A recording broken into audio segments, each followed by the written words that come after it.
আল্লাহর বিধান মতে কোরআন হাদিস হতে চালাও জীবন তোমার, পাবে মদদ খোদা। আল্লাহর বিধান মতে কোরআন হাদিস হতে চালাও জীবন তোমার, পাবে মদদ খোদা।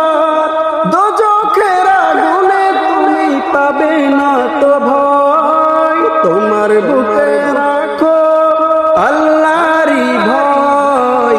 আসবে না কোনদিন কোনো পরাজয়, আসবে না কোনদিন কোনো পরাজয়। তোমার বুকে